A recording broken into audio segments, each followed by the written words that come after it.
अस्सलाम वालेकुम। बहुत से स्टूडेंट्स के जहन में ये ख्यालात आते हैं, ये बातें आती हैं कि अगर हमारे पास इन्वेस्टमेंट नहीं है तो हम अमेज़ॉन पर वर्किंग नहीं कर सकते, अमेज़ॉन मार्केट प्लेस में वर्क नहीं कर सकते। तो आज की क्लास का टॉपिक यही है कि अगर हमारे पास इन्वेस्टमेंट नहीं भी है तो क्या हम अमेज़ॉन पर वर्किंग कर सकते हैं। ऐसे स्टूडेंट जिनके जहन में ये ख्याल आता है उनको क्लियर करूँगा, आप बगैर इन्वेस्टमेंट के भी अमेज़ॉन पर वर्किंग कर सकते हैं।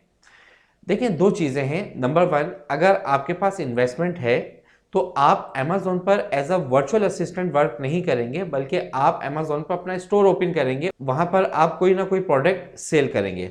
लेकिन अगर किसी के पास इन्वेस्टमेंट नहीं है तो वो अपना स्टोर ओपन नहीं करेगा, बल्कि अपने इन्वेस्टर को अपनी as a virtual assistant services देगा और उन सर्विसेज की बेस पर आपका क्लाइंट, आपका इन्वेस्टर आपको पे करेगा। ज़्यादातर स्टूडेंट इसलिए परेशान हो जाते हैं कि जब उनको कहा जाता है कि अगर आप अमेज़ॉन की आईडी क्रिएट करने जाएंगे तो आपको अमेज़ॉन स्टोर की आईडी ओपन करने के लिए, सेलर आईडी ओपन करने के लिए $40 उसकी फ़ीस पे करना होगी, जो कि मंथली होती है। तो स्टूडेंट इसी फ़ीस को सुन के कहता है कि मुझे अमेज़ॉन पे काम नहीं करना, जबकि ये फ़ीस इन्वेस्टर को देनी है, आपको नहीं देनी है। देखें, आप जिस इन्वेस्टर के लिए काम करेंगे, जिस क्लाइंट के लिए काम करेंगे, अमेज़ॉन के स्टोर से लेकर उसकी जो भी फीसिस हैं, जो भी चार्जेस हैं, वो आपका क्लाइंट पे करेगा, आपका इन्वेस्टर पे करेगा, आप नहीं करेंगे।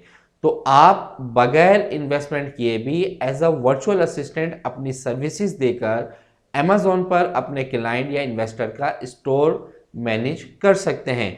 अब आप as a virtual assistant Amazon पे क्या क्या सर्विसेज दे सकते हैं, इसको नेक्स्ट क्लास में डिटेल के अंदर समझेंगे। आज की क्लास में अगर कोई प्रॉब्लम हो तो मुझसे कमेंट्स बॉक्स में पूछ सकते हैं। मिलते हैं नेक्स्ट क्लास में, जब तक के लिए अपना ख्याल रखिएगा। अल्लाह हाफिज़।